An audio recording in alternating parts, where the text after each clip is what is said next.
Donc, je dis bonsoir à nouveau à tous les participants qui nous ont rejoints pour la session de ce soir, qui est intitulée Comprendre et relayer les actions de changement dans le secteur de la santé.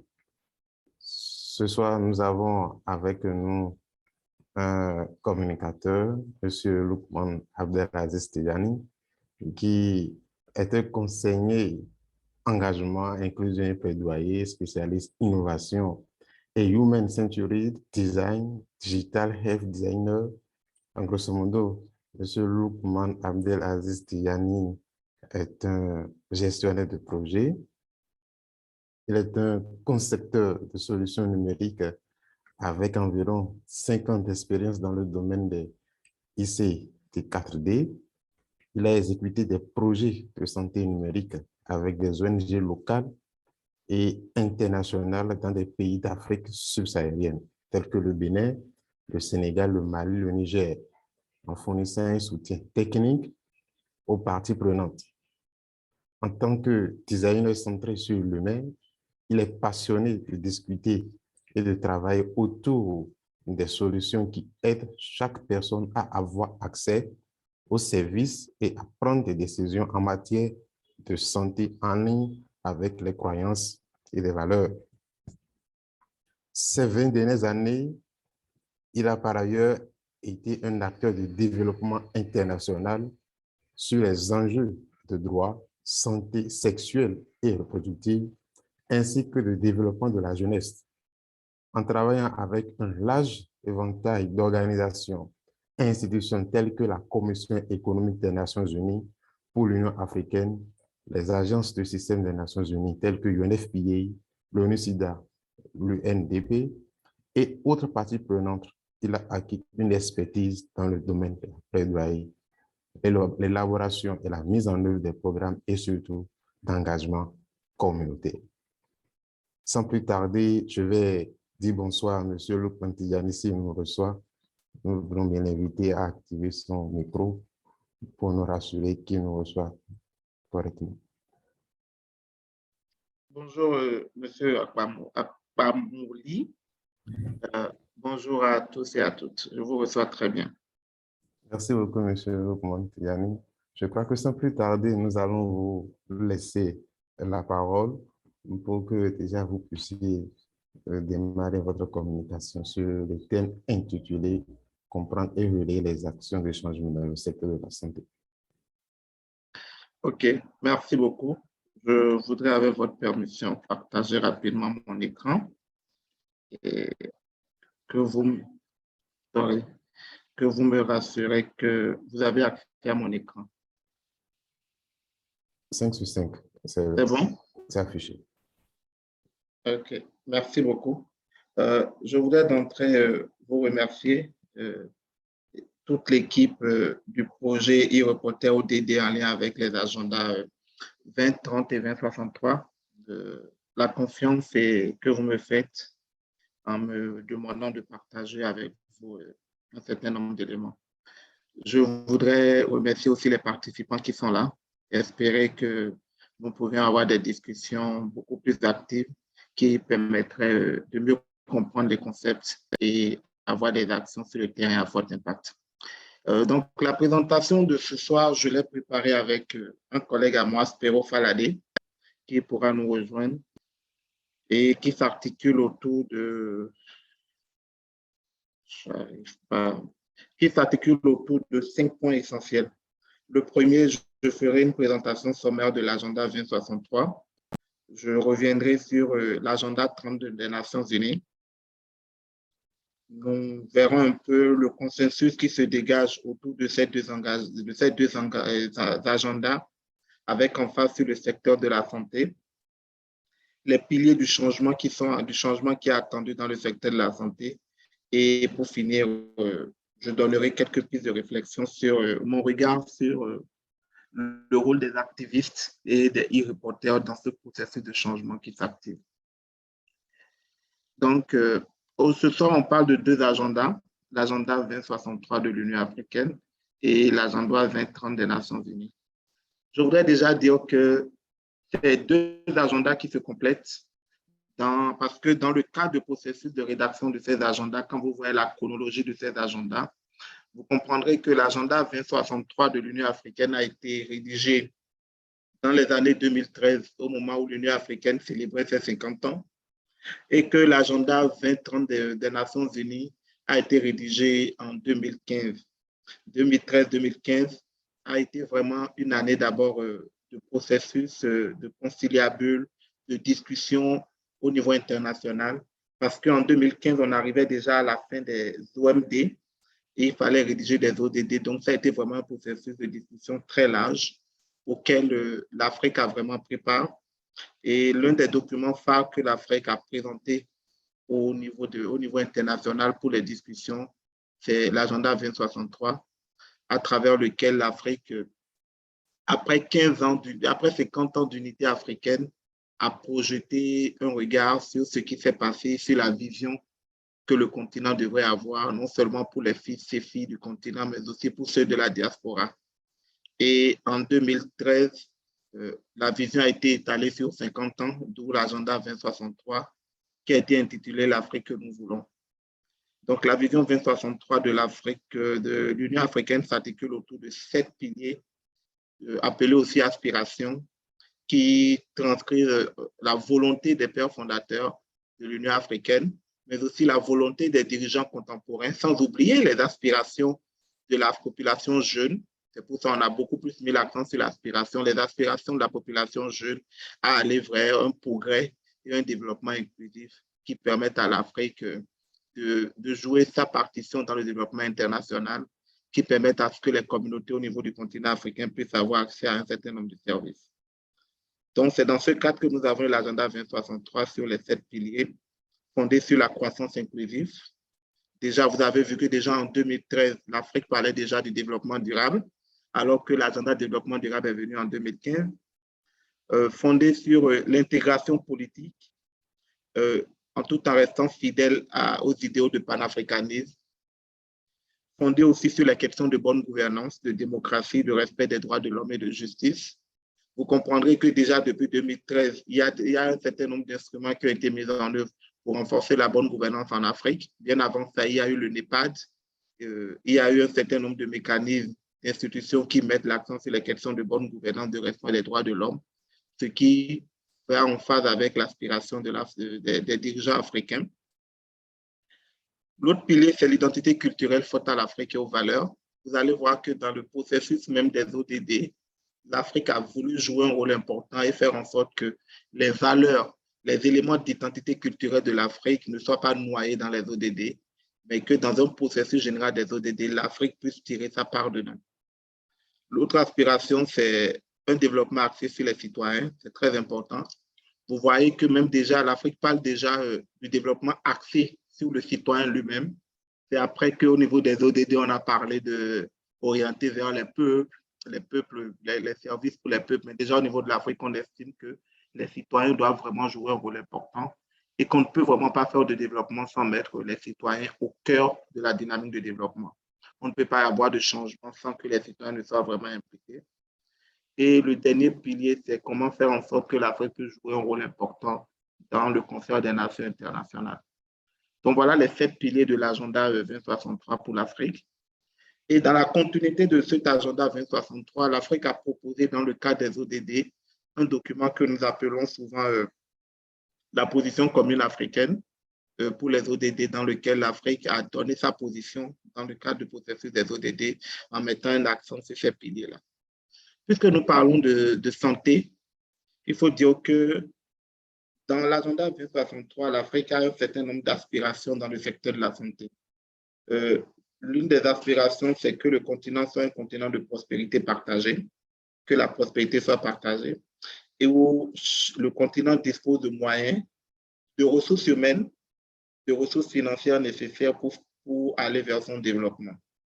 Et en allant vers son développement, 2 éléments essentiels en lien avec la santé reviennent, le niveau de vie et la qualité des services que nous offrons aux populations dans nos États. Donc, l'aspiration aujourd'hui au niveau de l'Union africaine, c'est que nous ayons des communautés qui ont un niveau de vie élevé et qui ont vraiment accès à des services qui ont une bonne santé, un bien-être.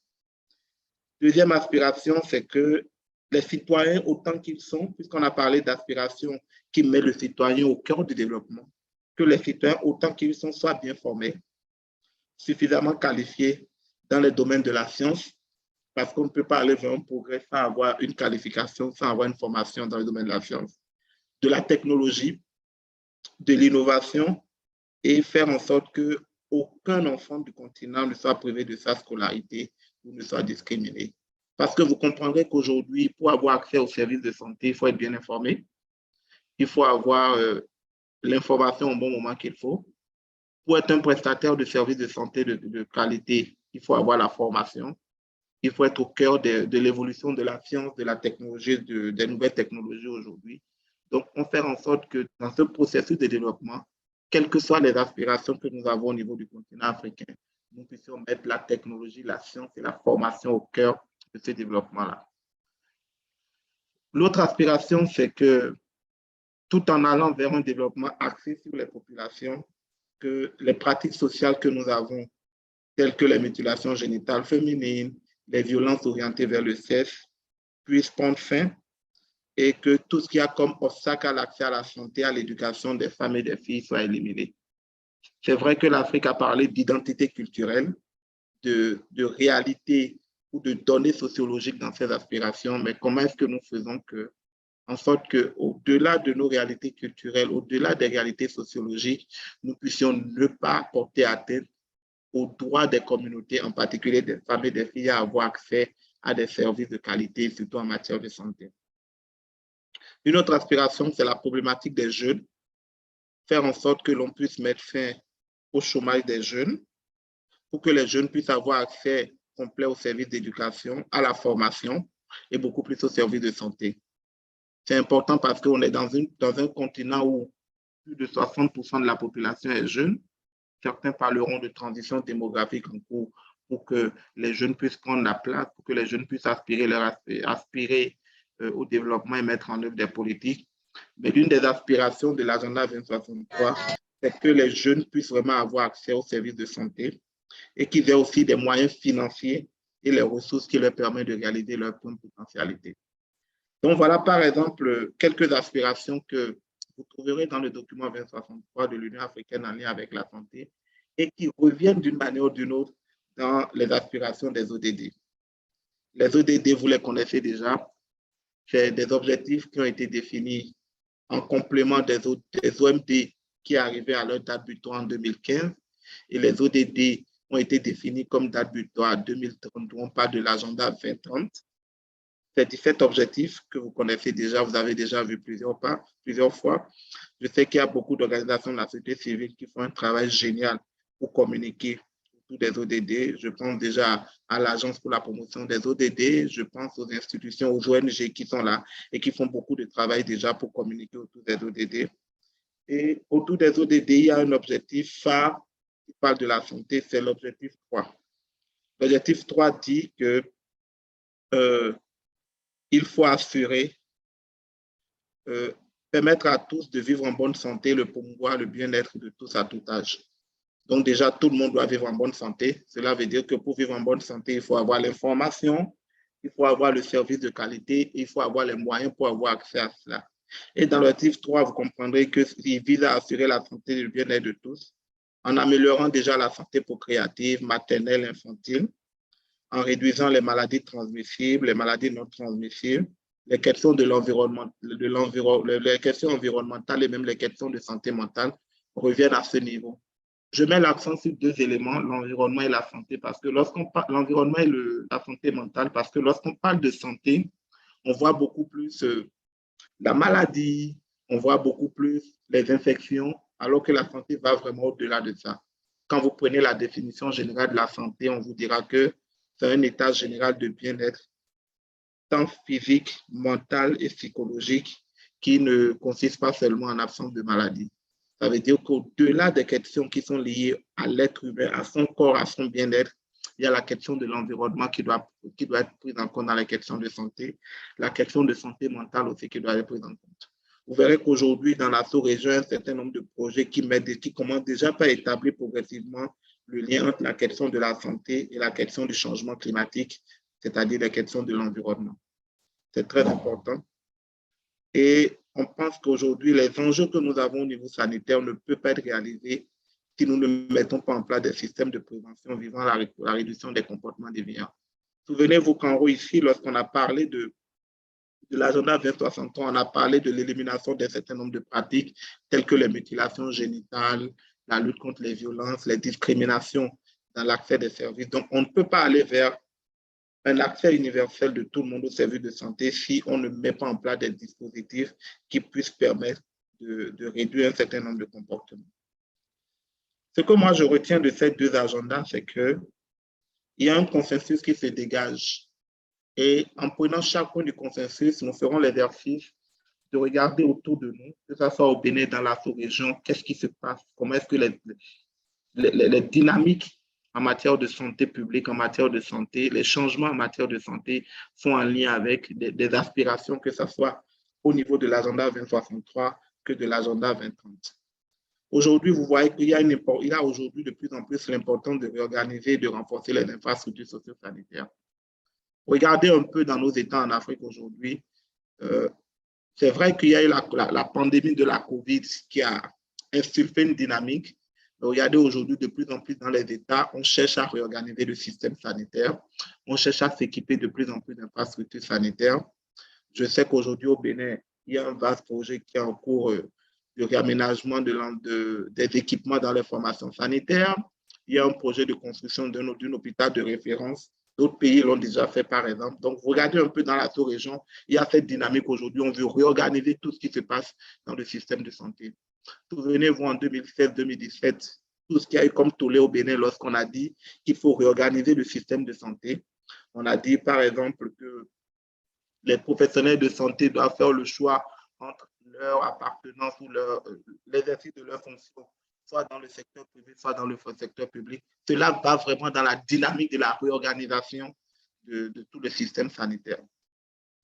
Deuxième élément important, c'est l'intégration des ressources médicales et scientifiques dans le système de la santé. Si vous observez un peu, ou vous suivez un peu dans la sous-région aujourd'hui, vous voyez que de plus en plus, on ne parle plus de santé, mais on parle beaucoup plus de santé et de recherche.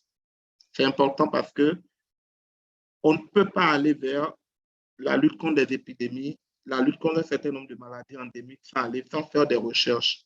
Donc aujourd'hui, dans les systèmes de santé, oui, on a besoin de ressources médicales, on a besoin des médecins, on a besoin des infirmiers, on a besoin des sages-femmes, mais de plus en plus, on a besoin des gens qui sont orientés vers les services scientifiques, la recherche scientifique. On ne peut pas aller aujourd'hui pour découvrir un vaccin contre une épidémie X ou Y sans aller vers la recherche scientifique.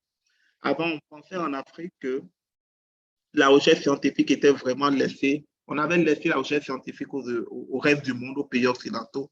Mais vous voyez de plus en plus qu'aujourd'hui, l'Afrique commence à s'approprier la recherche scientifique tout en intégrant en elle-même déjà la recherche endogène.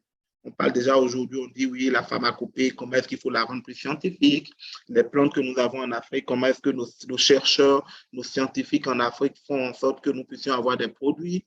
Vous avez vu aujourd'hui, lorsqu'il y a eu la pandémie de la COVID ou d'autres infections, comment est-ce que les produits africains, les produits issus de la recherche scientifique en Afrique, bien qu'on ait encore des choses à dire, ont été vraiment propulsés, ont été vraiment vulgarisés pour permettre de répondre à ces besoins-là. C'est très important aujourd'hui. Le troisième pilier, c'est le renforcement de la mobilisation des ressources en faveur de la santé. Je vous parlerai de la déclaration de Abuja en 2001 qui recommande aux États, par exemple, aux États en Afrique, d'allouer 15% de leur budget national au secteur de la santé. Mais quand vous faites une analyse aujourd'hui de la sous-région, vous avez plus de 15% des États qui n'ont pas encore commencé par allouer seulement 10%. L'objectif en 2001, c'était 15%, mais quand vous faites une étude, les gens ne sont même pas encore arrivés à 10%. C'est vrai qu'il y a des efforts qui se font. Avec la pandémie de la COVID, tout le monde a mis de l'argent dedans. Moi, ce que je dis aujourd'hui, je parle souvent aujourd'hui de dividendes liés à la COVID, parce que la COVID a permis aux États d'ouvrir vraiment les yeux, de comprendre qu'il était important de mettre en place un certain nombre de mesures. Donc, la COVID, moi, je la prends aujourd'hui comme une dividende politique et stratégique pour le secteur de la santé. Maintenant, il faut renforcer davantage les ressources que nous mettons dedans et aller vers une meilleure gestion des ressources. Que les ressources ne servent pas seulement à acheter du matériel roulant de qualité, mais que les ressources permettent aussi à offrir les services là où les services se trouvent. Dans le dernier kilomètre, comment est-ce qu'on fait pour que dans un village, les gens puissent avoir les ressources? Il faut qu'on arrête davantage avec les programmes où vous avez des programmes qui ont 200, 300 matériaux roulants, mais les acteurs de ces programmes ne sont jamais allés en milieu communautaire pour mettre en œuvre des activités. Donc, la meilleure gestion de ces ressources dans le domaine de la santé est importante. Quatrième pilier, c'est l'intégration progressive de la couverture maladie universelle en direction des populations marginalisées. Dans la plupart des pays en Afrique au sud du Sahara, il y a des stratégies, des politiques pour aller vers la couverture maladie universelle. C'est une des composantes aujourd'hui au niveau du Bénin dans le programme H, où on dit tout le monde doit avoir la carte biométrique. Il y a toute une communication qui est autour de ça, que lorsqu'on a la carte biométrique, lorsqu'on va dans un centre de santé, on se fait soigner gratuitement. On a vu la politique de la loi sur la santé qui a été rédigée au Bénin pour permettre à ce que tout le monde puisse avoir accès à un service d'assurance santé. Donc, c'est pour dire que cela ne révèle pas, cela ne ressort pas d'un génie de X ou de Y, mais c'est des directives, c'est des aspirations qui sont déjà quelque part. Et le rôle des dirigeants et des décidents aujourd'hui, c'est de mettre en œuvre toutes ces aspirations-là et faire en sorte que les populations puissent avoir accès à cela. L'avant-dernier, c'est l'urgence d'achever une transition épidémiologique. Je parle de transition épidémiologique parce qu'aujourd'hui, vous avez de plus en plus de la population africaine qui s'accroît. On a moins de décès liés à la mortalité maternelle, on a moins de décès liés à la mortalité infantile ou néonatale parce qu'il y a eu des progrès de la science. Mais derrière, il y a d'autres épidémies aujourd'hui en Afrique. Vous avez des maladies endémiques, vous avez des maladies qui sont plus ou moins silencieuses, telles que le diabète, telles que le cancer, qui aujourd'hui touchent les populations. Puisque ce n'est pas des infections, ce n'est pas des maladies purement transmissibles ou qui ont un impact directement sur la population, c'est beaucoup plus silencieux. Je pense qu'aujourd'hui, il faut que nous puissions comprendre que oui, on a mis fin, on réduit considérablement les mortalités maternelles, néonatales, infantiles, mais il y a d'autres problèmes de santé qui se posent. Il y a d'autres problèmes qui posent les coquilles qui se posent au niveau des communautés. Regardez par exemple le nombre de personnes aujourd'hui dans nos États qui sont atteintes soit de cancer de prostate, cancer de sein, cancer du col de l'utérus, le nombre de personnes qui sont peut-être ignorants de leur statut par rapport au diabète. Donc, il y a un certain nombre de problèmes qui se posent aujourd'hui. Il est important aujourd'hui d'aborder ces questions-là. Le dernier pilier, c'est l'utilisation des technologies de l'information comme une opportunité pour combler les gaps dans les systèmes de santé africains. Aujourd'hui, vous avez des systèmes de santé où le personnel n'est pas totalement présent, où on supplée même le personnel qualifié par un certain personnel de relais. Il y a des pays qui ont des politiques de santé communautaires, il y a des pays qui ont des politiques de relais communautaires, où c'est des agents de santé communautaire ou des relais qui travaillent. Comment est-ce que, lorsqu'on sait que ces acteurs ont des qualifications limitées, comment est-ce qu'on renforce leurs compétences? Et je pense qu'aujourd'hui, les TIC sont un outil important qui permettront de renforcer ces compétences-là. Et c'est très important de tenir compte de cela. Aujourd'hui, vous avez toute une dynamique, même au niveau de l'OMS, qui parle du self-care, c'est-à-dire de la prise en charge individuelle du patient, en attendant que le médecin ou l'agent de santé vienne aller vers cela. C'est des mutations aujourd'hui, c'est des changements que nous avons dans le secteur de la santé, qui, là, par exemple, responsabilisent le patient lui-même dans la prise en charge de sa santé. Donc, voilà ce que je vois aujourd'hui comme élément de consensus qui vient des deux agendas. Et quand je le lis avec le contexte de nos États, je pense qu'il y a déjà un certain nombre d'efforts qui se font au niveau de nos États pour aller vers cela. Mais comment faire en sorte que le changement puisse être beaucoup plus actif? Je pense que pour implémenter des changements tels qu'on le fait dans nos États aujourd'hui, il est important que les actions que les gens mettent en place puissent être des actions cohérentes. L'un des gaps que nous avons dans nos États aujourd'hui, c'est que les actions que nous mettons sont les actions parcellaires. On ne voit pas une dynamique d'impact ou une dynamique programmatique dans les actions que nous mettons. Il faut que de plus en plus, nous suscitons ces changements d'action pour que ces actions puissent être en cohérence avec la vision que nous avons, puissent être en cohérence avec les réalités, puissent être en cohérence avec d'autres actions. Vous voyez par exemple quelqu'un mener une activité A dans une commune, demain il va dans une commune B mener une autre activité. alors qu'il n'y a pas de cohérence, il n'y a vraiment pas une cohérence. Je pense qu'il est important aujourd'hui de mettre en œuvre cette cohérence entre les différents niveaux de prise de décision. La deuxième chose, c'est qu'il ne peut pas avoir de changement sans la mise en œuvre d'un certain nombre de leviers législatifs. C'est ce que je disais tout à l'heure. Le Bénin a compris que pour aller vers la couverture sanitaire universelle, il faut un levier législatif. On a mis en place une loi sur la santé pour aller vers la couverture, pour avoir le levier législatif. Les restructurations, c'est ce qu'on a dit tout à l'heure. Il faut restructurer toute la pyramide sanitaire, restructurer le système de santé dans nos États, offrir l'information aux communautés, inciter les communautés ou les acteurs à accepter le changement que nous voulons et faciliter des interactions. Je pense que c'est beaucoup plus ce qui manque aujourd'hui. Il n'y a pas beaucoup d'interactions entre les différentes parties prenantes du système de santé. On a un système sanitaire purement pyramidal qui fait que les décisions qui viennent du sommet n'ont pas un maillage d'interaction avec les autres acteurs. Je pense qu'il faut aller vers cela. La deuxième chose, c'est la communication soutenue avec la population. On ne peut pas faire des changements dans le secteur de la santé si les populations qui sont des cibles ou les principales bénéficiaires de nos changements ne sont pas prises en compte. Il faut communiquer avec les populations. Il faut communiquer avec eux. Sans qu'on ne communique avec eux, ils ne peuvent pas nous permettre d'avoir des impacts ou d'avoir des résultats durables. Vous allez voir que les pays où on a mis en place des politiques de santé communautaire, où on a mis les populations au cœur de cette dynamique-là, on a eu des impacts et on a eu des changements durables. La deuxième chose, c'est les stratégies de communication claires entre les différents niveaux du système. Comment est-ce que les changements qui sont demandés au niveau régional, c'est-à-dire au niveau continental, comment est-ce qu'on communique autour de ces changements-là? Comment est-ce qu'on communique autour de ces changements-là au niveau de nos États pour faire en sorte que les gens puissent vraiment s'approprier ces trucs-là? Il faut vraiment mettre en place une stratégie de communication. Je sais qu'au niveau du continent aujourd'hui, ou beaucoup plus au niveau de l'Afrique de l'Ouest, nous avons l'OAS qui travaille. Il faut se réjouir qu'aujourd'hui, nous avons un compatriote qui est à la tête de l'OAS et que les stratégies de communication doivent vraiment aller vers ces acteurs-là pour pouvoir permettre d'avoir des résultats depuis le niveau régional jusqu'au niveau national. Je pense que c'est très important. L'autre élément, c'est pourquoi nous, en tant qu'acteurs, nous devons relayer des changements que nous observons autour de nous. Le premier élément, c'est que si l'on ne relaie pas, l'on n'explique pas le changement, l'on ne peut pas avoir une appropriation de ces changements par les personnes concernées. Je donne un exemple.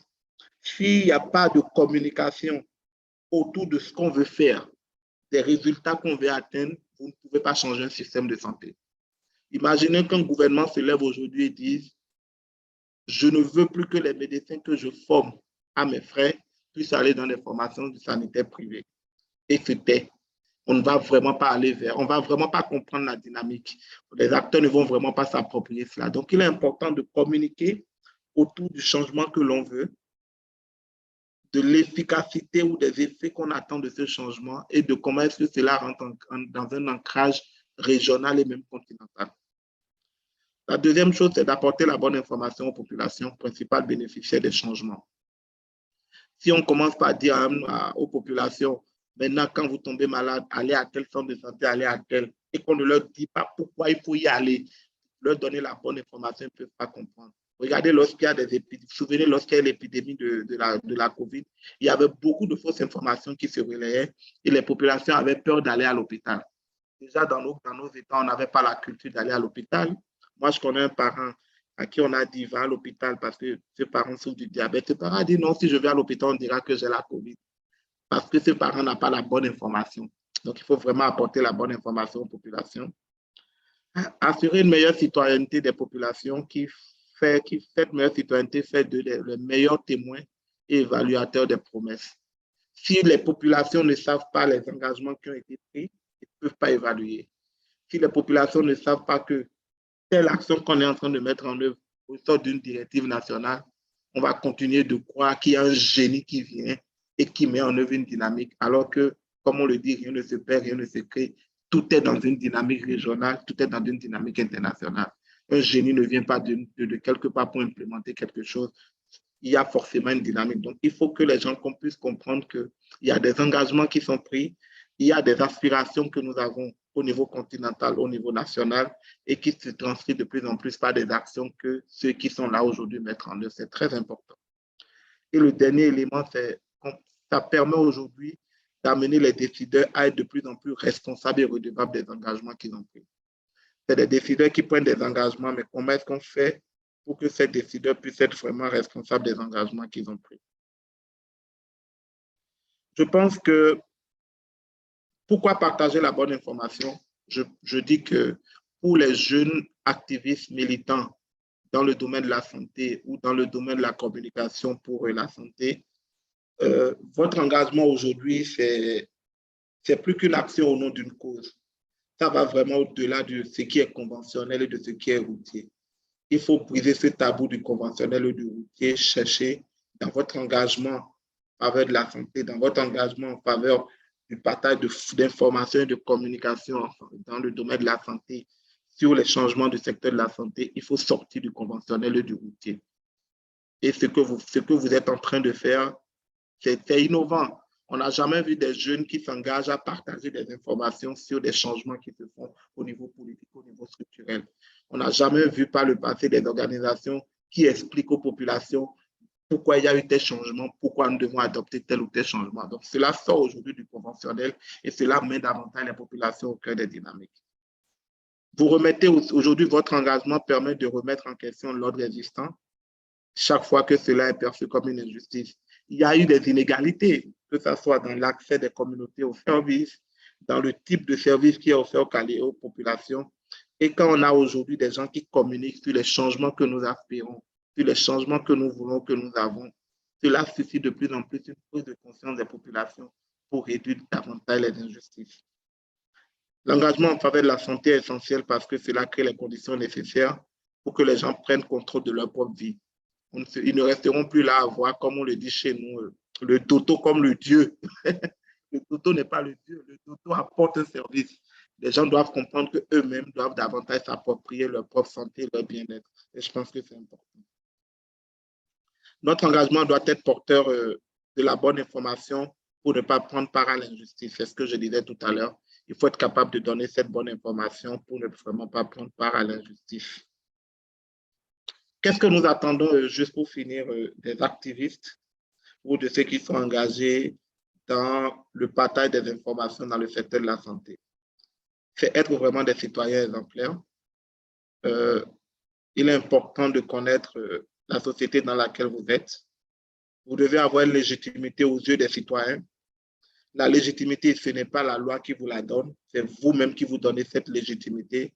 Si aujourd'hui, je caricature, vous êtes un monsieur qui vole et que tout le monde vous reconnaît comme voleur dans votre quartier, le jour où vous venez donner une information en matière de santé, les gens ne vous croiront pas. Donc, cette légitimité, il va déjà de votre comportement dans votre communauté, de comment est-ce que vous avez, quels sont les types de relations que vous avez avec les gens dans votre communauté. Si vous êtes un monsieur qui ne parle à personne, que tout le monde traite de réserver, de non ancré dans les dynamiques, dans les activités de votre communauté. Lorsqu'il y a des activités, lorsqu'il y a des choses où on ne vous voit pas, vous ne vous ancrez pas, et qu'un jour vous venez apporter une information dans le domaine de la santé, pourquoi les gens vous croiront? Pourquoi les gens vous prendront au sérieux? Ils ne vous ont jamais vu à leur côté, ils ne vous ont jamais vu à côté d'eux, donc ils ne peuvent vraiment pas vous croire. Donc vous devez vous donner cette légitimité-là au niveau de votre communauté. Vous devez vraiment faire en sorte que ce que vous faites puisse avoir une crédibilité et vous mettre vraiment à l'abri de tout ce qu'il y a comme action violente, tout ce qu'il y a comme mouvement qui parle de violence. C'est vrai, on parle de droits humains, mais la défense des droits humains n'appelle pas à la violence. Vous devez être dans une démarche de conciliabule.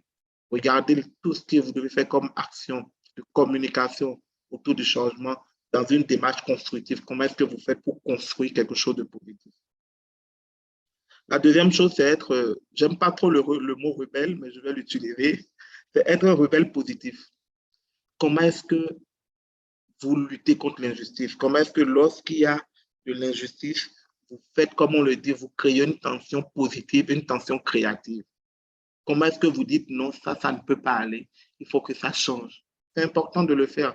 C'est vrai que lorsque vous le faites, on vous tapera dessus, vous allez recevoir des coups, À des moments donnés, vous allez rentrer, vous demander qu'est-ce que je fais, est-ce que c'est bien, pourquoi je reçois ces coups.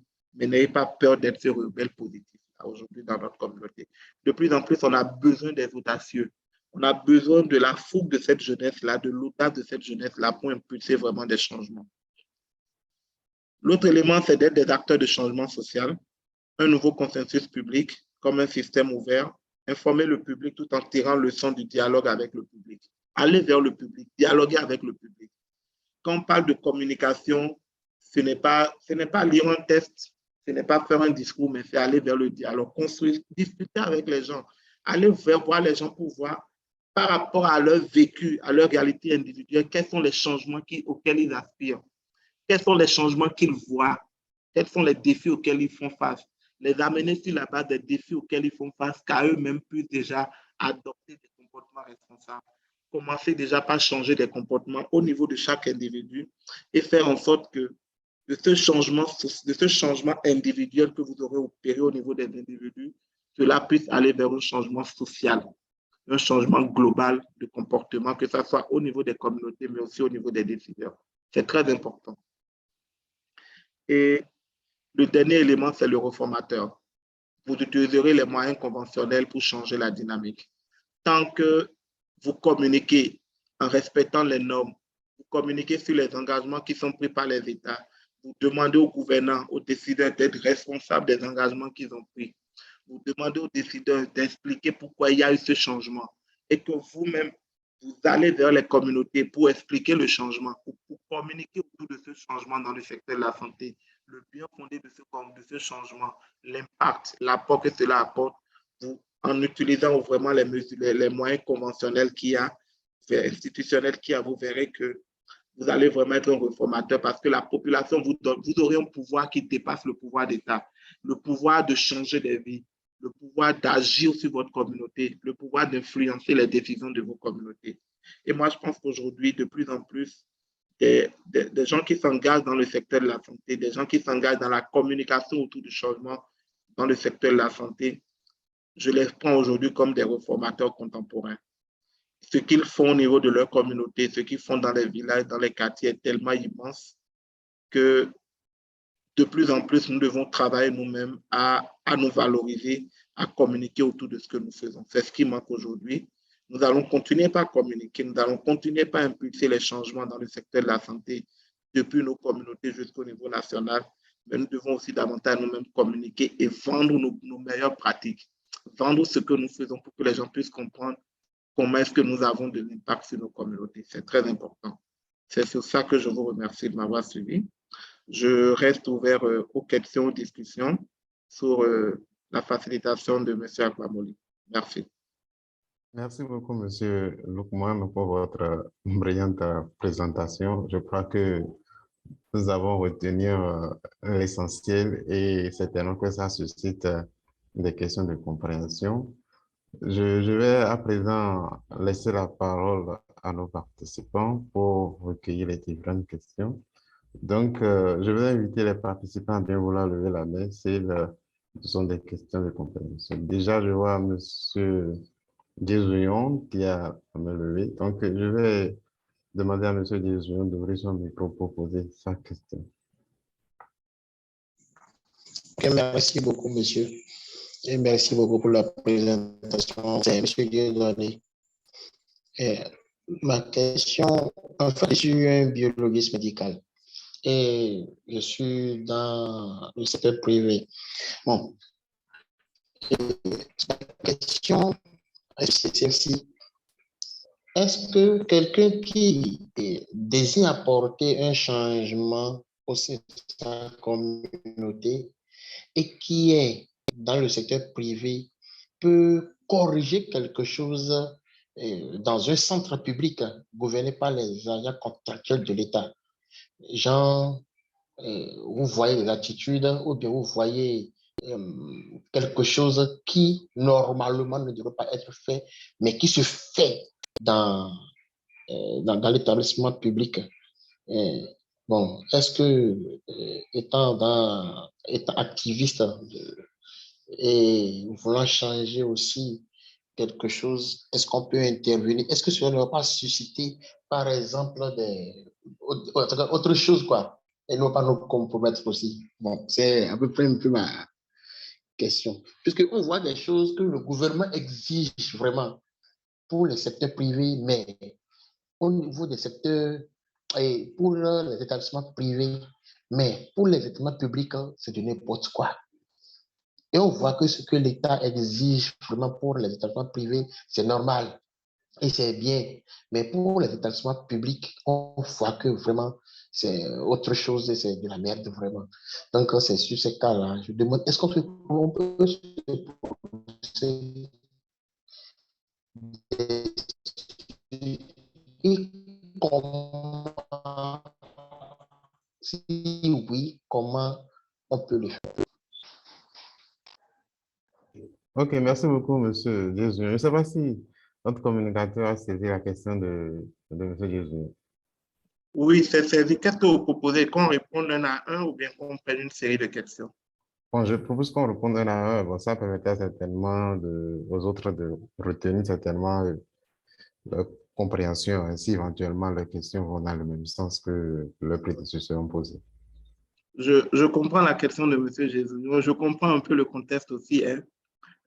Il est peut-être à tort ou à raison, il est de notoriété publique aujourd'hui. Le procès que nous faisons en termes de qualité et de disponibilité des services dans le secteur de la santé, nous le faisons beaucoup plus au niveau des formations sanitaires publiques, sachant que bien que des efforts sont faits dans le secteur privé aussi, il y a encore beaucoup de choses à corriger. Quel que soit là où vous êtes, que vous soyez un acteur dans le privé, un acteur dans le public, je dirais même, tant que vous intervenez dans la sphère de votre communauté, il faut forcément réagir sur ce qu'il faut changer ou sur les changements que vous opérez. Le plus important, ce n'est pas de réagir, mais c'est de savoir par quel cadre, à travers quel canal vous réagissez. Quelles sont les mesures conventionnelles ou institutionnelles que vous utilisez pour réagir. Ce n'est pas parce que vous êtes dans une formation privée que ça ne va pas dans une formation publique que vous allez vous lever, prendre un entonnoir et commencer par crier pour dire « Ah, dans telle formation, ça ne va pas, non ». Il faut mieux comprendre la dynamique sanitaire, comprendre la dynamique qui se fait dans l'environnement dans lequel vous êtes, quelles sont les organisations, quelles sont les institutions qui peuvent être vos alliés pour porter le message, parce que quelquefois même, vous ne pouvez pas porter le message pour éviter peut-être des conflits d'intérêts, mais qui sont ceux qui peuvent porter votre message. Et que ces gens-là, pour porter le message, sont en mesure de chercher des évidences, avoir des preuves palpables pour pouvoir porter ce message-là. Donc, quel que soit là où vous êtes, vous pouvez avoir un impact, vous pouvez susciter un changement.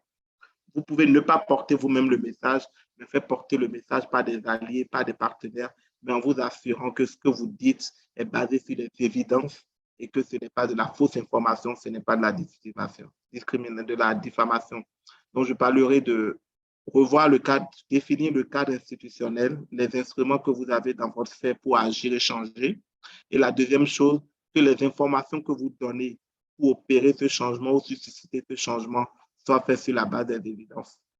La dernière chose que je dirais, c'est qu'il n'y a pas de changement systématique. On ne se lève pas du doigt le matin, on claque et puis on a un changement. Le changement, c'est vraiment tout un processus.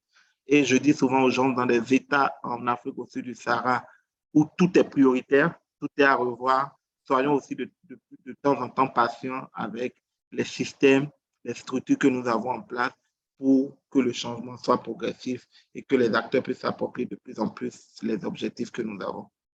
Merci. Merci beaucoup, Monsieur Lufano, pour votre réponse. Je ne sais pas si Monsieur Jésus est satisfait de la réponse donnée par Monsieur Lufano. Ah oui, j'ai un peu compris. Merci beaucoup. Ok, merci beaucoup, Monsieur Jésus. Oui. Maintenant, présent, je vais passer à Monsieur Kodjo Alfred Adjaka, et qui a la main levée. Monsieur Alfred, vous pouvez activer votre micro.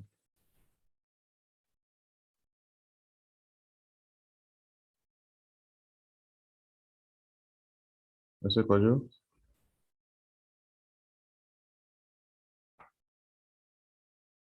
Il me semble que Monsieur Kodjo n'est pas disponible, il a des soucis de connexion. Je ne sais pas s'il y a d'autres questions dans la salle pour Monsieur Lufman. mis à part la main de Monsieur Kojo. Certainement, en attendant que Monsieur Kojo nous rejoigne, il y a Monsieur Venance qui vient de la vie. Monsieur Venance. Oui, bonsoir monsieur, bonsoir à tous. Merci à monsieur Loukman pour sa brillante présentation. Moi, c'est Venance Tossoupe, je suis journaliste stagiaire au journal Santé Environnement. Je suis spécialiste des questions environnementales et climatiques. Alors, ma question, c'est que vous venez de dire que tout ce que font les dirigeants, les États, ça s'inscrit dans le cadre des ODD et que c'est dans l'ordre normal des choses. Mais nous constatons que beaucoup d'États, hein, surtout en Afrique, à 100 ans après l'indépendance, continuent par traîner dans plusieurs domaines. Alors, qu'est-ce qui peut expliquer alors ces retards? Est-ce que c'est un manque de volonté politique ou même manque de financement et tout? Qu'est-ce qui peut expliquer alors ce retard que nous constatons surtout au niveau des États africains? Ma deuxième question, si vous le permettez. Hein. Oui, allez-y, Monsieur Venance. Voilà. Ma deuxième question, c'est que vu aujourd'hui la récente épreuve que nous avions eue lors de la COVID,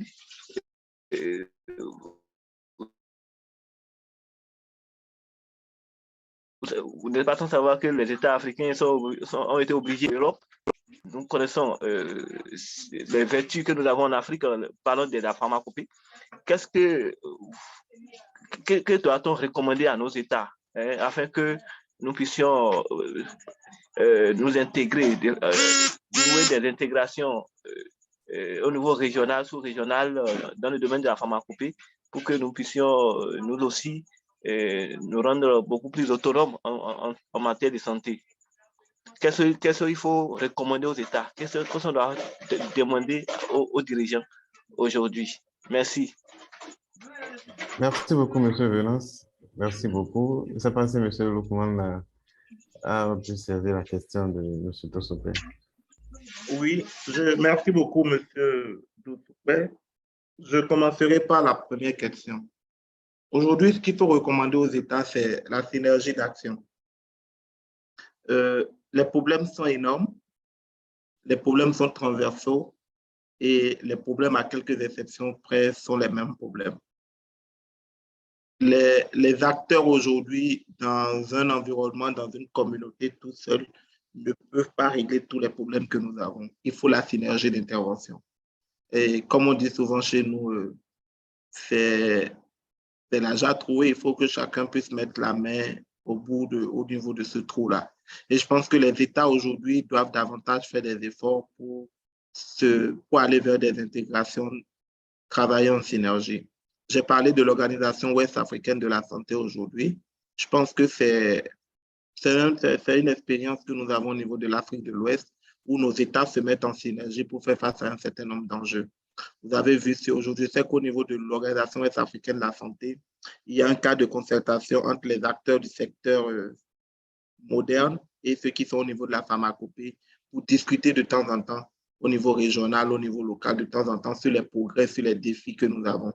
Et que les acteurs qui sont au niveau de la pharmacopée dans un pays comme le Ghana puissent de plus en plus échanger, avoir ce cadre de dialogue, d'échange avec ceux qui sont dans la pharmacopée au Bénin, au Nigeria, en Sierra Leone, en Libérie. Je pense qu'aujourd'hui, l'OAS fait davantage cet effort-là. Au niveau de l'Union africaine, il y a de plus en plus des efforts d'intégration, de partage d'expériences, de synergie entre ces acteurs-là. Et ce que nous avons aujourd'hui au niveau de l'Afrique de l'Ouest, qui est énorme aussi, c'est la libre circulation des personnes et des biens qui facilite aujourd'hui l'interconnexion, les échanges, le partage d'expériences entre professionnels du secteur de la santé, que ce soit moderne ou traditionnel.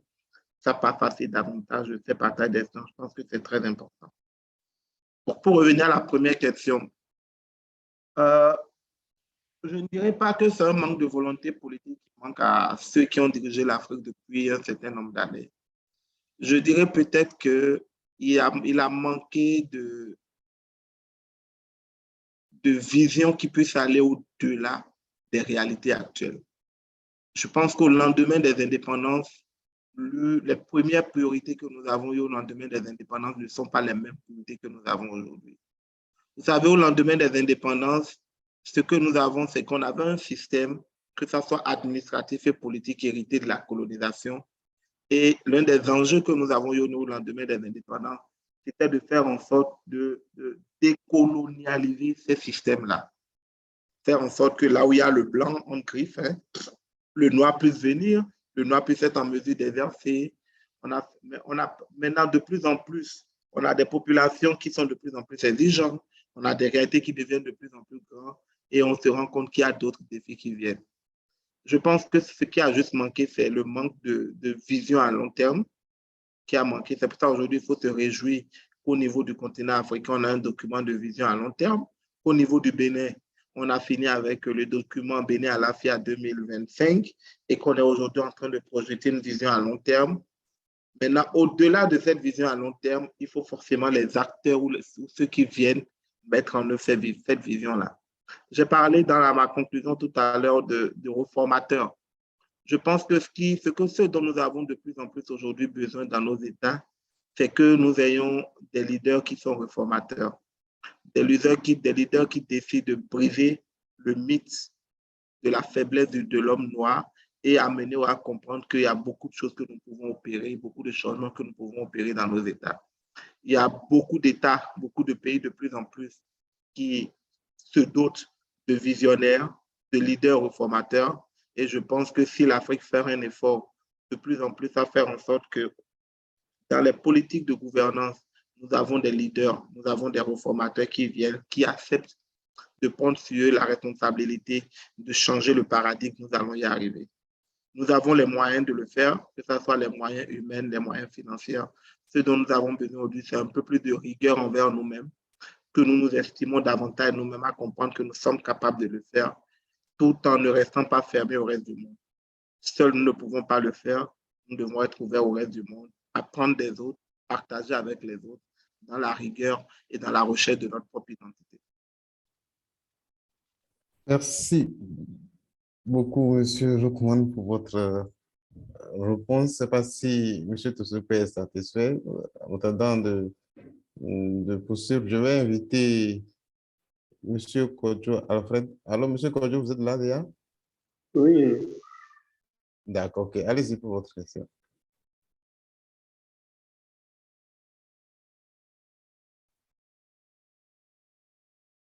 Oui, M. Alfred, allez-y. Votre micro est fermé. Ok. Je suis très heureux d'avoir écouté M. Joukman parce que son développement a été très clair et d'ailleurs, il nous a permis, depuis des jours, de mieux comprendre le lien entre les ODD et l'agenda de l'Union africaine. Mais quand il faisait son développement, il a un point, quand il avait montré un peu les aspirations de l'Union africaine, de l'agenda 2063 et 63, il a montré les aspirations. Mais quand il est arrivé au niveau des ODD, il a montré les objectifs, mais il a quand même ciblé au niveau des ODD l'objectif 3 qui parlait de la santé.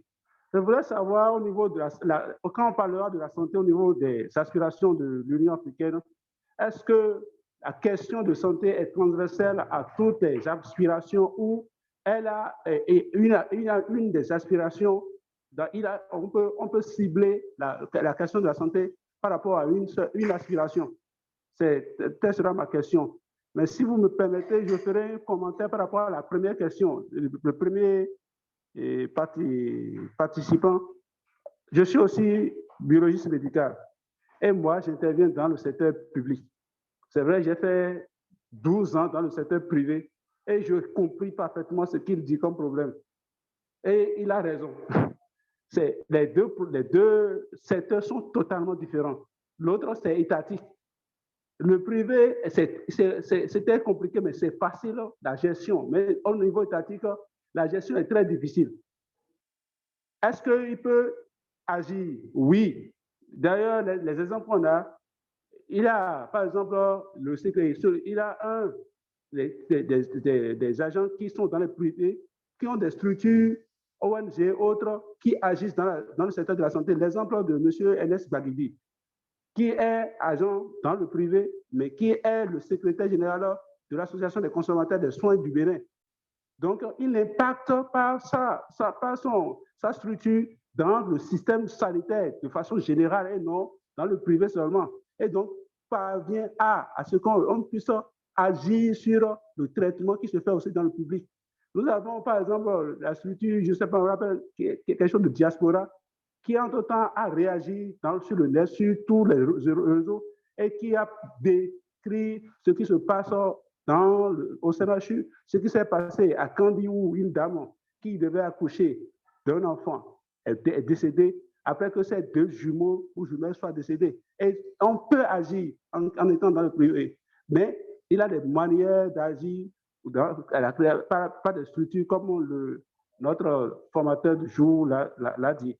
Et donc, c'est possible d'agir, de réagir et d'interagir. Merci beaucoup à vous. Merci beaucoup, M. Kodjo. C'est pas si M. Lukman a pu saisir la question de M. Kodjo là avant son analyse critique sur la question de M. Jésus. Oui, je dirais que quand vous prenez l'agenda 2063 de l'Union africaine, quand vous prenez l'aspiration numéro 1 au point 10, vous verrez que, je ne sais pas si vous avez l'agenda, je partagerai avec vous l'agenda si vous ne l'avez pas. Quand vous prenez l'agenda pour la version qui est éditée, quand vous prenez l'aspiration numéro 1 au point 10, vous allez voir qu'il y a un accent qui est mis sur la santé, plus précisément en son deuxième tiret. Quand vous prenez l'aspiration numéro 6, vous verrez au point 51 et au point 57, c'est ce que j'ai lu tout à l'heure, que des aspirations en lien avec la question de la santé sont prises en charge. Je pourrais aller un peu plus loin pour dire même que quand vous prenez le point 72 au petit i du document, où lorsqu'on parle du regard de la conférence des chefs d'État de l'Union africaine sur l'agenda 2063 avec la santé, vous comprendrez que ce que nous sommes en train de faire ce soir est déjà en phase avec le point 72i de l'agenda qui dit qu'il faut mettre les jeunes au cœur de tout ce qui se fait dans le cadre de l'agenda 2063. Et c'est nous qui sommes au cœur de ce qui doit se faire. C'est nous qui communiquons, c'est nous qui partageons aujourd'hui nos expériences parce qu'on est d'une génération relativement jeune. C'est nous qui le faisons. Donc, ce que nous faisons aujourd'hui, oui, il y a des éléments dans l'agenda, des aspirations dans l'agenda 2063, tel que je l'ai dit, qui sont en phase avec ce que nous faisons. L'un des gaps de l'agenda 2063, c'est qu'avec l'agenda 2063, il n'y a pas d'objectif clair, il n'y a pas de cible claire. Alors que dans les ODD, vous avez des objectifs qui sont clairs. Vous avez l'objectif 3 qui parle de santé, vous avez l'objectif 5 qui parle de l'égalité entre les sexes, vous avez des objectifs clairs et par rapport à chaque objectif, vous avez des cibles. Mais dans l'agenda 2063, c'est des aspirations, mais qui sont récupérées après par un certain nombre de documents politiques au niveau continental. Et vous avez peut-être la déclaration de Maputo, vous avez des documents de politique au niveau continental qui prennent des aspirations dans chaque secteur, qui réfléchissent autour de ça et qui les met sous forme de documents de déclaration. La déclaration de Addis Abeba, par exemple, sur la question de population et développement. Donc, voilà. Donc, l'un des gaps produits de l'agenda 2063, c'est juste des aspirations qui ne sont pas assorties d'indicateurs pour les mesurer, contrairement aux ODD où vous avez des cibles, vous avez des indicateurs. Merci beaucoup, M. Lukman, pour la réponse donnée à la question de M. Afrem. Monsieur, j'ai la main levée de M. Oba. M. Oba? Bonsoir. Oui, bonsoir, M. Oba. Désolé, je ne pourrais pas mettre la caméra, mais je voulais juste intervenir pour déjà féliciter les organisateurs de ce webinaire et féliciter mon cher ami Lukman pour sa brillante intervention. Je dis brillante parce que je le connais. J'ai pris le webinaire un peu tardivement, mais ma préoccupation, moi c'est Razak Oba, hein, je suis le président de l'Agence pour la promotion des ODD. J'ai un gros souci au niveau de l'appropriation de l'agenda 2063 de l'Union africaine, qui aujourd'hui, j'ai envie de dire, n'est pas tellement connu. Les États n'en parlent pas beaucoup. Mais je pense qu'on pouvait quand même faire une communication autour et pouvoir, disons, j'ai envie de dire, impulser des dynamiques dans ce sens. On dirait que ça s'est fait dans, j'ai envie de dire, dans un vase clos, en fait. Et M. Lookman peut m'éclairer là-dessus. Il a bien dit que l'agenda 2030, les cibles sont claires, mais j'ai comme l'impression qu'il y a un petit flou au niveau de l'agenda 2063 qui devait être quand même un document ou un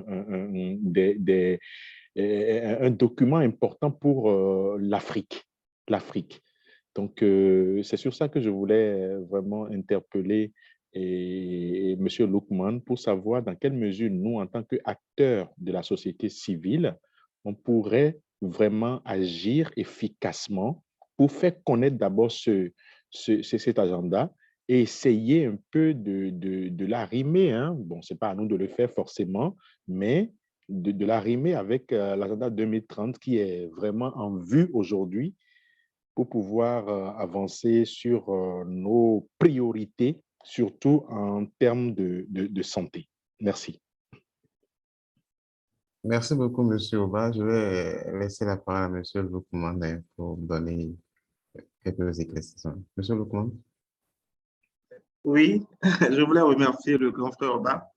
Je voulais faire la confidence ici que j'ai été à l'école du grand frère Oba. Donc, merci beaucoup, grand frère, de faire de moi ce que je suis. Merci beaucoup. Oui, c'est vrai qu'aujourd'hui, quand on jette un regard en restant dans la vision de l'appropriation de ce qui vient de nous-mêmes, on est un peu déçu que ce document ou ces aspirations de l'Afrique au niveau de l'agenda 2063 ne soient vraiment pas portées. Comment est-ce qu'il faut combler ce gap-là? Il faut vraiment qu'au niveau des institutions africaines telles que l'Union africaine, on puisse vraiment mettre en place des stratégies de communication et d'appropriation. Vous avez vu tout ce qu'il y a eu autour des ODD, tout ce qui continue d'avoir autour des ODD.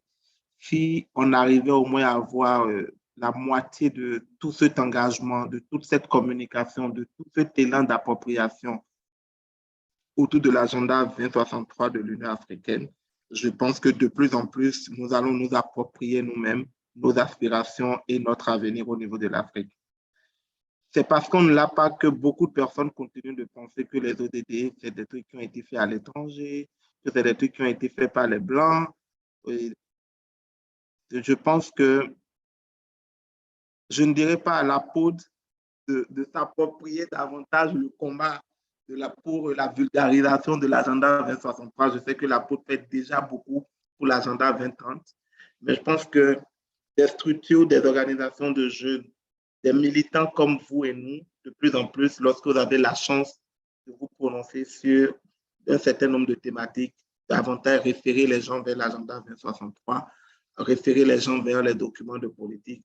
Parce que j'estime qu'aujourd'hui, on ne peut pas faire du plaidoyer, on ne peut pas faire du lobbying, on ne peut pas se dire qu'on est acteur dans un secteur sans vraiment s'approprier un certain nombre de documents. On a vraiment manqué de faire de la communication sur tout ce qui se fait au niveau du continent. Et c'est l'un des défauts que nous avons aujourd'hui au niveau de l'Union africaine. Vous voyez par exemple, lorsque vous prenez les Nations Unies, regardez l'architecture des Nations Unies. Au niveau des Nations Unies, vous avez au niveau de chaque pays en Afrique aujourd'hui une agence des Nations Unies, une ou plusieurs agences des Nations Unies. Dans chaque pays, vous avez l'UNFPA, vous avez l'ONU-SIDA, vous avez le PNUD, vous avez telle institution au niveau des agences des Nations Unies.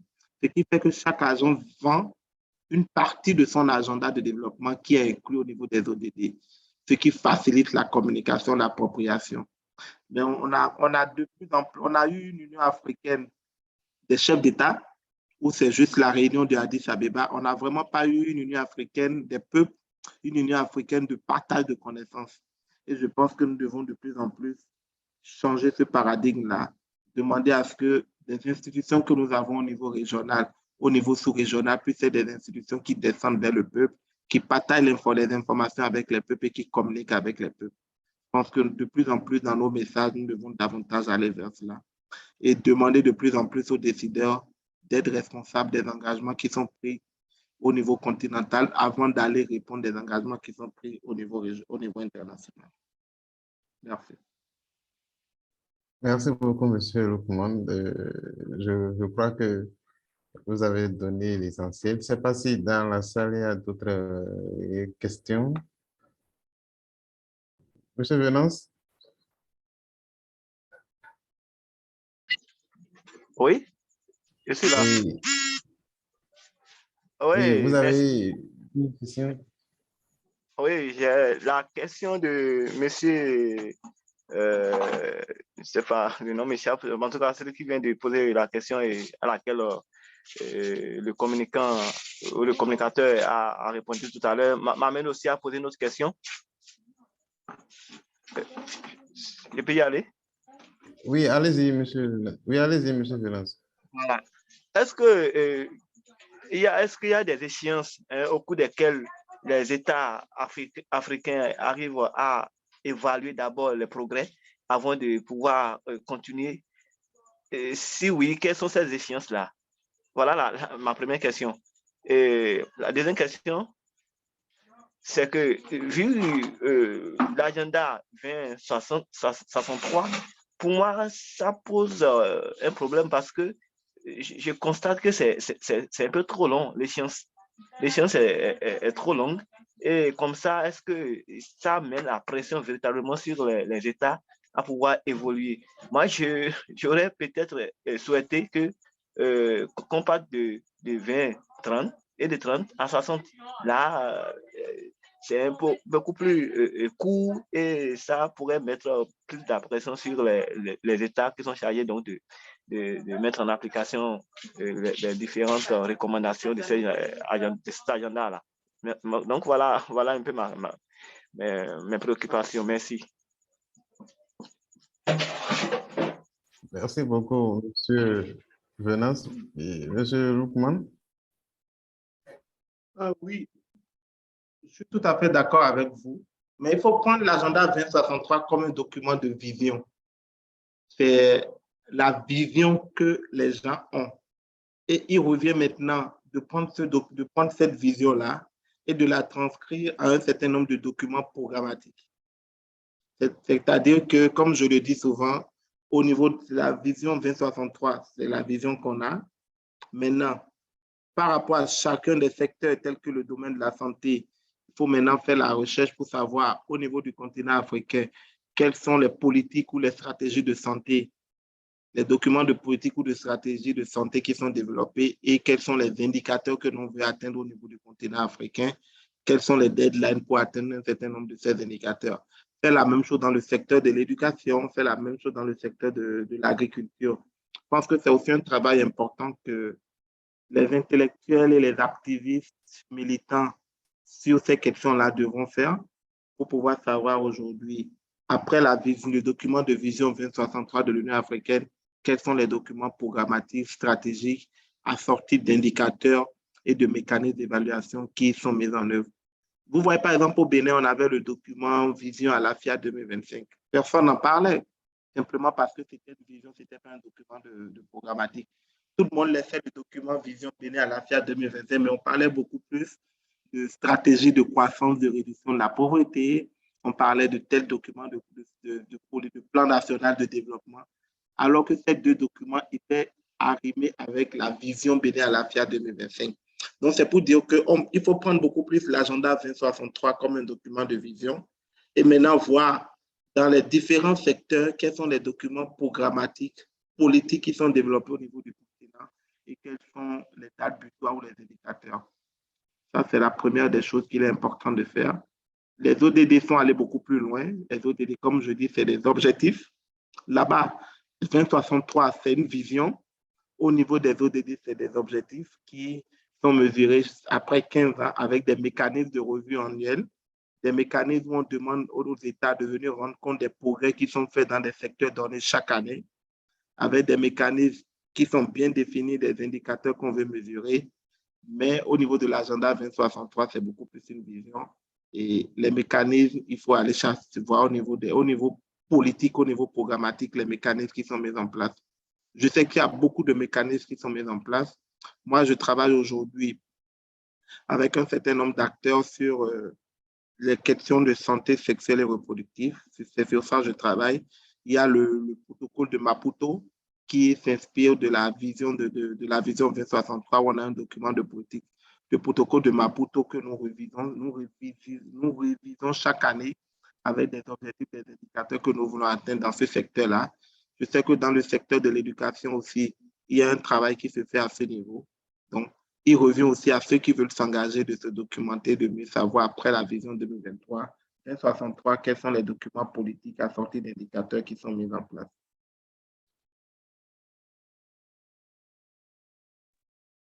Merci beaucoup, Monsieur Lukman, pour la réponse à cette question. Je pense que vous avez dit l'essentiel.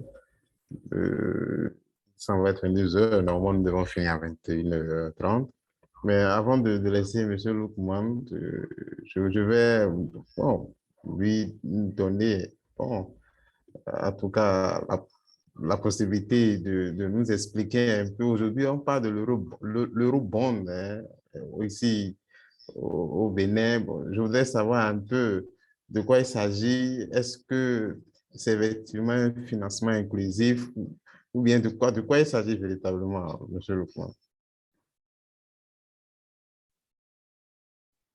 Non, je pense que vous parlez de l'eurobond ou bien vous parlez du financement de ce que l'Afrique du Bénin a eu dans le cas des ODD.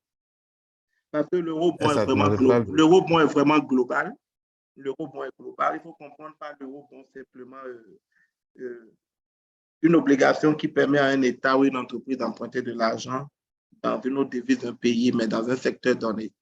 C'est vrai que le Bénin a fait l'exercice de prêter de l'argent dans le secteur des ODD pour mettre en œuvre les programmes des ODD.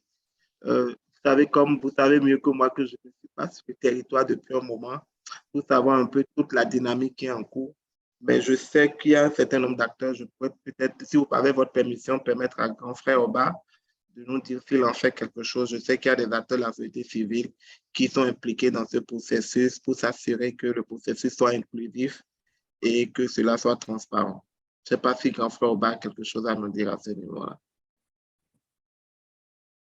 Je ne peux pas ne pas répondre à cette invitation. Donc, si le modérateur me le permet, je vais dire un petit mot. Oui, allez-y, M. Oba. Merci beaucoup. Alors, rapidement, quand vous dites eurobond déjà, c'est bien ce que Lukman vient de dire. Il faut préciser eurobond ODD. Quand on dit eurobond, c'est un peu sur les marchés financiers, il y a un État qui fait appel à des fonds, on va dire ça, c'est sur les marchés financiers, mais le Bénin a eu un eurobond dédié au financement ODD. Et le gouvernement a été clair, c'est pour financer les projets du PAG à caractère social et environnemental.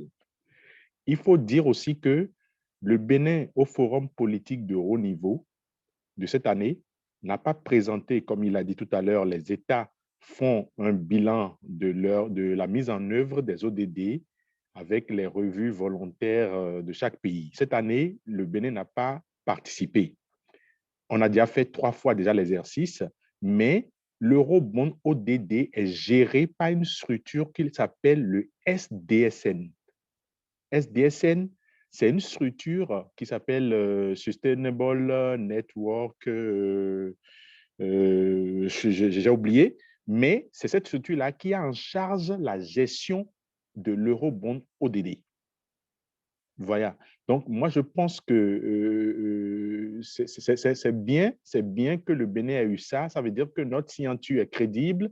Nous avons un dossier assez important. Nous avons travaillé pour montrer sur les marchés financiers que nous sommes crédibles et que nous sommes dans la dynamique 2030 parce que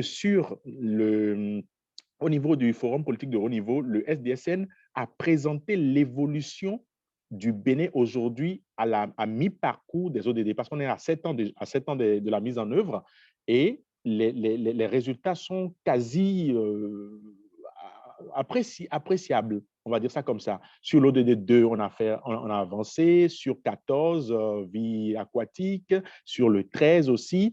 Donc, moi, je suis en contact un peu avec le SDSN. En fait, je suis en train de travailler même avec une dame qui s'occupe de ce Eurobond pour pouvoir l'interviewer avec ODD TV pour que l'opinion publique soit informée vraiment de la mise en œuvre de ce fonds. Parce que beaucoup ne comprennent pas. Quand tu n'es pas en haut ou dans les ministères sectoriels, on va dire, on ne sait pas exactement. C'est pareil hein, qu'en France. Hein. Les ODD ne sont pas connus. On est à 11% de connaissance des ODD. Au Bénin, je peux dire qu'avec la société civile dynamique, nous aussi, ce que nous faisons, chaque acteur à son niveau fait le travail. Les PTF sont très, très dynamiques au Bénin. Ça fait que la volonté politique affichée par le gouvernement béninois concernant les ODD, parce qu'eux, ils savent que sur ça, il y a peut-être des levées de fonds. Donc, ils ont fait des ODD un levier vraiment de développement, tout simplement. Donc, voilà. En gros, c'est ce que j'ai envie de dire. Donc, sincèrement, l'Eurobond ODD, c'est un fonds qui permet d'atteindre les objectifs ou bien les projets, de financer les projets du PAG 2 à caractère social, bien sûr, et environnemental, tout simplement. Mais il y a besoin de communication autour pour comprendre. C'est pour ça que moi, je suis en train d'aller vers le SDSN pour vraiment avoir l'information à donner aux organisations de la société civile parce que je gère une plateforme aujourd'hui qui s'appelle Coalition Veille Citoyenne ODD-PAG. Merci. Merci beaucoup, M. Ouba. Je crois que nous avons eu l'essentiel. Je ne sais pas si M. Loukman a quelque chose à ajouter à propos de l'intervention. Non, c'est bon. J'ai défini le SND, le FDSN, Sustainable Development Solution Network, le réseau de solutions pour le développement durable. Vous pouvez faire des recherches sur le net pour voir un peu de quoi il s'agit. Je pense que je vais vous recommander, je vais titiller un peu, de prendre les contacts de M. Oba qui fait un travail phénoménal au Bénin et même à l'extérieur pour l'appropriation des ODD, pour faire en sorte que, comme je le dis souvent, les ODD ne soient pas de la prophétie, mais que ça soit quelque chose que tout le monde comprend et que tout le monde s'approprie.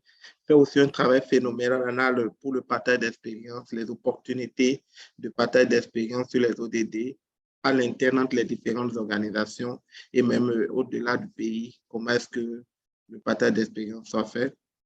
Je pense que c'est une personne qui peut apporter beaucoup dans ce que nous faisons. Merci beaucoup, grand frère. Merci pour la présence.